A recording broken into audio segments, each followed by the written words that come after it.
Hey everyone, my name is Chelsea. Welcome to Little Mountain Ranch. Welcome to my Costco haul. I'm happy to have you here with me today. So as with all of my Costco hauls, I will be sharing with you the price of each item on the table over here.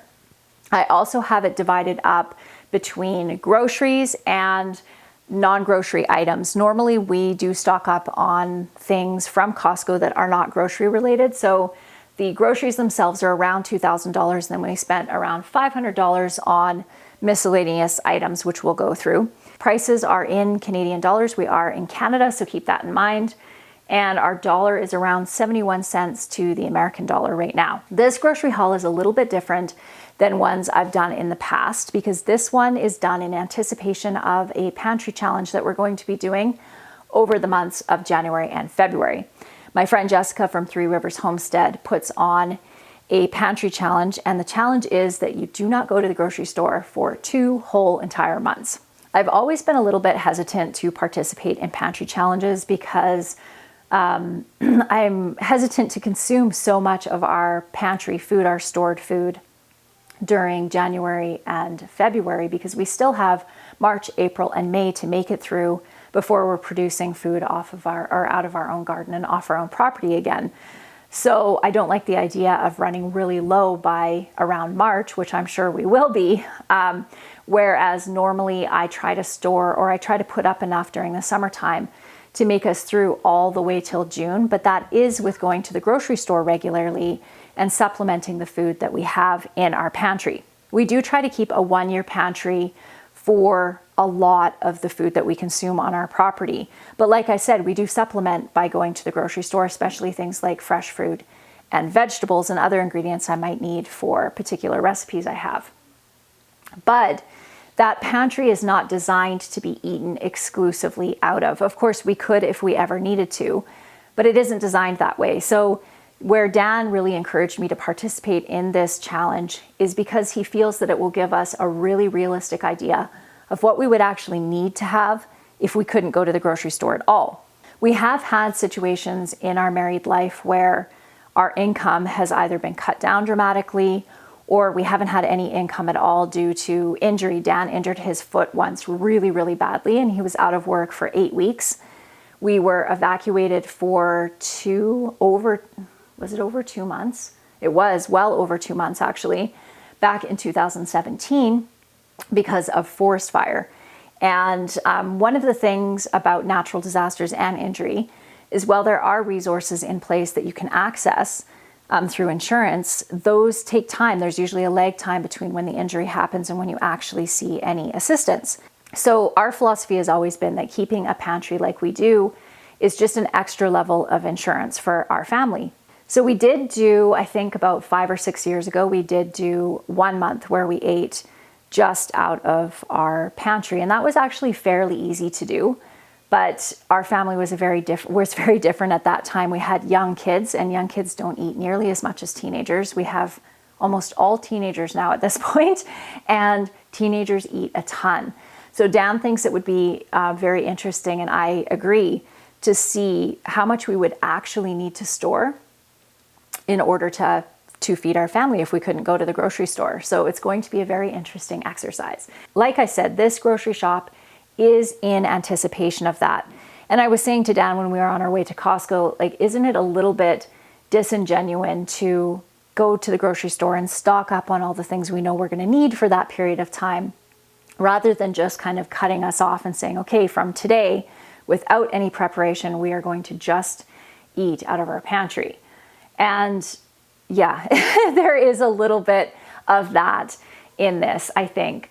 But as I go through, you'll see that there's only a few things that we bought that we wouldn't normally buy when we would do a Costco shop. And if you've been around for our Costco hauls before, you'll see that that's the case.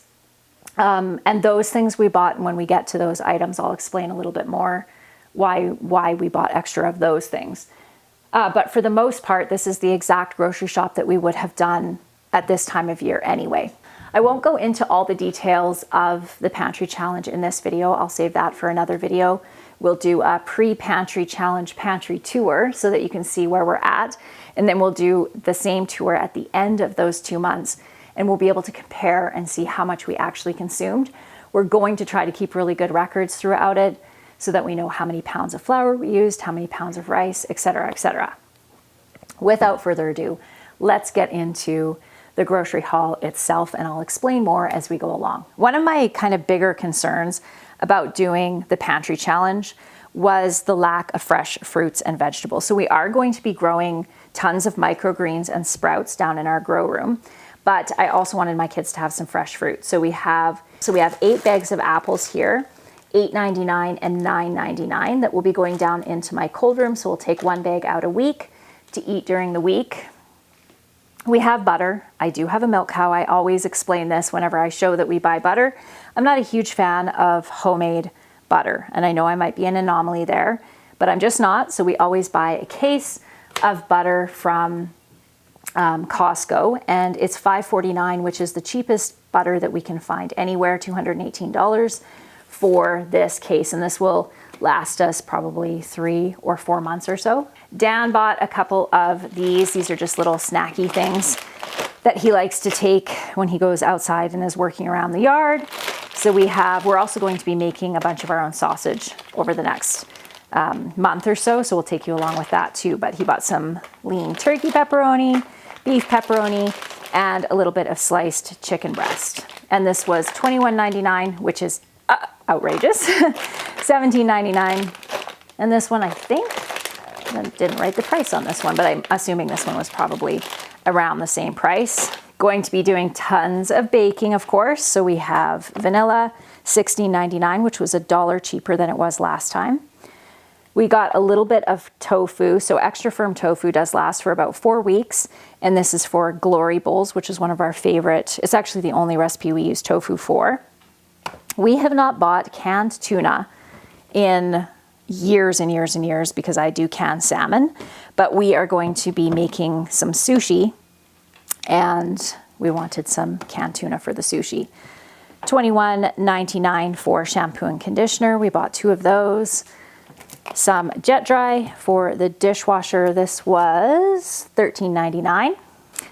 I needed a little bit more yeast. I just throw this in the freezer and take out what I need as I need it. I have a mason jar in the fridge that I store usually about a quarter of this at a time in the fridge, and then I seal this back up and put it back in the freezer, and it can last for years. Long time. Some of these sweet potato crackers, we got 2 boxes of those, and they were $11.49 each. And whenever I go to Costco, I always buy one of these, $16.49, different sized Ziploc bags. We bought some pineapple. My kids requested pizza during our challenge, so we usually do pizza nights on Friday or Saturday nights. So we got the pineapple for the pizza, and they also wanted nachos. So we bought these large bags of K-Pasa chips, and these were, how much were these? $6.39 a bag. And then they also requested wraps for making things like quesadillas and enchiladas and stuff like that. So even though I can make some, I did want a few convenience foods because I'm going to be making all of our bread products for the next couple of months. So we did buy 2 of those. I'll show you those on the other side. Those were kids' requests. We have some dishwasher. This is dishwasher soap, $29.99. We got 2 of those. Some garbage bags. Dan wears contacts. So contact solution, $19.99 for 2 of those. Nuts I've actually found have come down in price over this last year. $13.79 for blanched sliced almonds, 1.2 kilograms. $11.99 for 1.3 kilograms of walnuts. Bunch of organic sugar, $51 for the case. There's 4 bags in that case. Along with not making butter, I also don't make a lot of cheese. So we bought 6 things of mozzarella. So this is for our pizza nights, $89.94 for those. And then they were around $15 each for the cheese. And then we bought I don't even know how many are in here, and 11 blocks of cheese. And these were, what were these? $164 for all of these, but around, again, $15 a block. This is Xavia. So if you've been around here for a while, you know that Dan and my kids love these pops. So these are a stevia flavored, no dyes, no sugar pop that they all really enjoy. So they got 3 cases, and Dan is in town right now actually buying a few other things. And he said that he might get a few more cases. He just doesn't feel like this is enough to last 2 months. Over this way, we have some eggs. So we bought 4 of these large 30 egg packs of eggs. And the reason for that is because our chickens are just starting to lay again. So we're starting to get like an egg or 2 a day at this point, and they won't be laying in full production until around the end of January and into February. So they're going to start laying more and more and more as the daylight hours lengthen. So chickens laying is totally dependent on the amount of daylight hours they get. So we haven't had any supplementary light in there over the last 8 weeks, so they've pretty much stopped laying entirely. They get their little break and they'll start laying again. But because we're not going to be having any eggs until that kind of mid-January, end of January, we wanted to buy at least some for baking and maybe a few egg sandwiches or something like that throughout the month of January. So these are the wraps that I was talking about, $10 for 36 tortillas. I did not write the price on these, but I do know that these were a fairly good price. I think they were around $15 each for organic olive oil. We use a lot of olive oil. This is where we ended up buying things that we normally wouldn't buy in this quantity. So we usually buy a few bags of frozen fruits and vegetables because I do freeze dry a lot and can a lot and freeze a lot of these. We don't usually need to buy that much, but I don't grow peas and I don't grow corn here. Peas, I find this is just a way less expensive and less time consuming way to get peas. And these are frozen at the peak level of ripeness. So I can't do better than this on my own property. So I always buy peas, and it's just too cold up here to grow corn well. So I usually buy a few bags, but you're going to see that I bought way more this time. I bought 2 bags, and these were all around $13 to $14 a bag. So I bought 2 bags of organic mixed veggies, and these are 2.5 kilograms, so nice big bags. 3 bags of corn, organic corn, a couple of bags of dark sweet cherries, 2 bags of peas, and this is something that I told you I would share with you whether we liked these or not. We bought these, I think 2 Costco trips ago now, and we do love them. So Dan bought 3 bags of these crispy sweet potato fries. They're delish.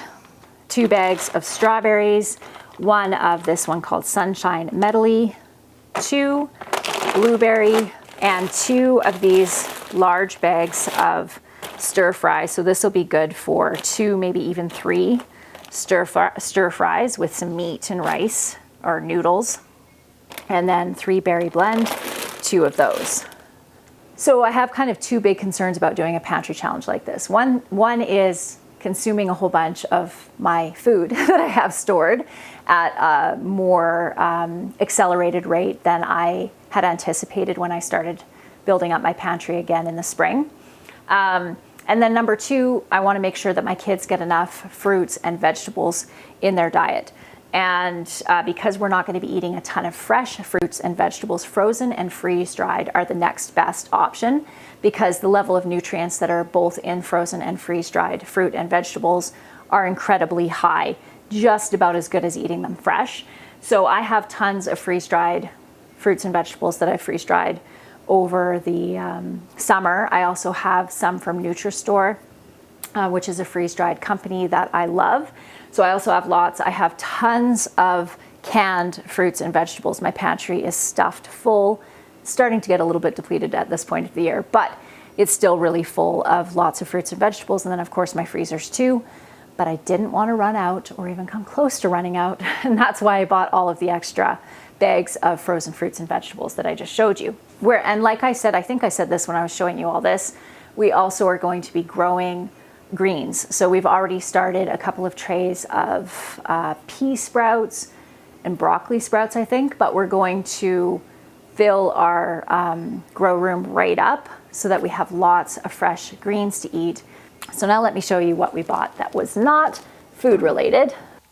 And as usual, we went to Princess Auto. We always do when we go to the city. And Dan got these ramps for his shop. Some printer ink. That is just crazy, $94. Good gracious. I love Zap straps. So I hope that these are a decent quality one because they were cheap, $9.99 for all of those. I was running low on snap containers. These are glass containers for leftovers, $30. We're building a little cabin outside right now, and even though it's definitely warm enough, it was 5 degrees when I woke up this morning, 5 degrees Celsius, which I think is around 41 or 42 degrees Fahrenheit, which is ridiculously warm for this time of year. So Dan can work out in the cabin that we're building, no problem at that temperature, but we think it's going to get colder. It's supposed to, I mean, for us, normally January and February are the coldest months of the year up here. So in anticipation of it hopefully getting colder, Dan got this heater that I'll show you right here. So Dan bought this heater for going up in the bunkie so that while he's working up there, he has heat. We are going to be putting wood heat up there. At least I think that's what we're doing at this point, but this will work in the meantime. We got some glass cups, and I like these ones, this Anchor brand, because they're nice thick glass and they don't break super easily. And some painting supplies because we're painting the cabin. And that's our receipt. Let's see, the total was on here. So $2,308.50 was the total. So it was actually a couple $100 less. I just realized than I said at the beginning of this video, because I do know there was around $500 worth of extra stuff that we bought. So this is a little under $2,000 worth of groceries total here. So let me show you some of these clothes. They're so cute. I love buying clothes at Costco for kids because the quality of them is so good. And decent quality clothes in our town are incredibly expensive. So I got these really cute pants. Look at that cute little band in there. So for one of my girls, simple little long sleeve shirt. And this I thought was really cute. This is Gap brand, which is a pretty good brand, but I like the that the knit changes. I'm not sure if you can see that between here and here. Super cute. And then a bunch of just simple, good quality t-shirts. I like that one. That one too. And then these were a pack of 3. These were, how much were these?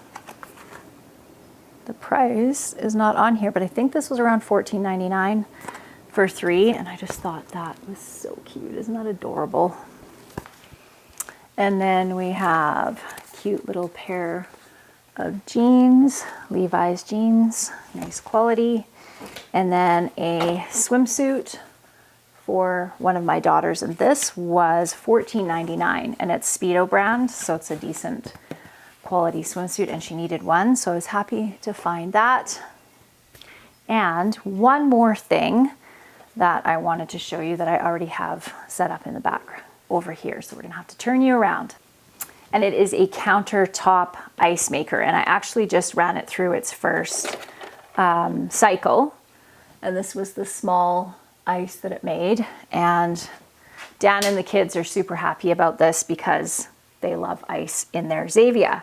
I'm actually gonna turn it back on again because I turned it off to film the video because it was making a little bit of noise in the background, but not much. Like it wasn't, it's not a super noisy machine, but I'm really excited about having an ice maker.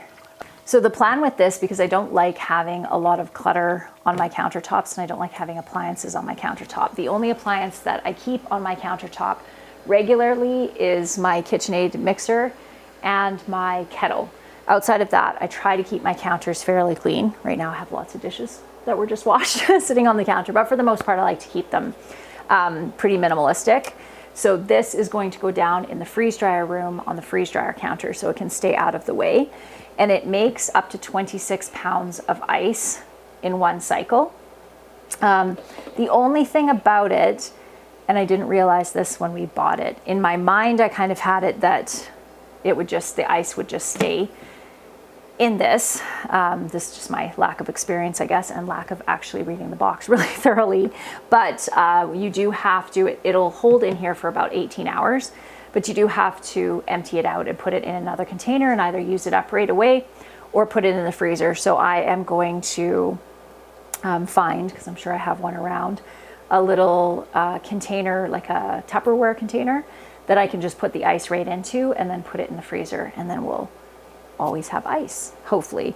And I don't know if you can hear it right now, but it's running and it's very quiet. So even if you did want to have something like this on your kitchen counter, it's not creating a ton of noise, which is great. So I'm excited about it. Dan's really excited about it because he loves cold drinks, and my kids are excited about it. So it was definitely worth the investment. It was around $100 or so for this ice maker, and it was I'll show you the box, Frigidaire brand, so decent brand as well. So my plan for sharing with you the pantry challenge will be to, over on Instagram, I'm going to be sharing daily what I make. We will be sharing our recipes that we're going to be making here like we always do, and just bring you along with the experience of eating exclusively out of our pantry. We are going to be sharing with you the savings because we do anticipate quite a lot of savings not going to the grocery store, because I don't know if you're like us, but whenever we go to the grocery store, we always end up buying more than's actually on our list. So that's going to be interesting. It's going to be super interesting to see how much of a dent we actually put in our food storage. Again, makes me a little bit nervous, but I'm also interested and intrigued by that. A lot of the recipes that we're going to be sharing over the next couple of months will be very economical, budget-friendly recipes, because one of the other things that's kind of motivating us to do this is we have a lot of food like beans and rice that we need to start turning over in our pantry and consuming. So we'll have lots of bean and rice recipes and just all kinds of creative stuff. And I'm looking forward to it because I've shared before, the winter is not my favorite time of year. And this is kind of just an exciting, fun project to take on and to participate in over the next couple of months that will be, I think, really interesting. I hope that you enjoyed today's video, everybody, and I look forward to seeing you next time. Bye.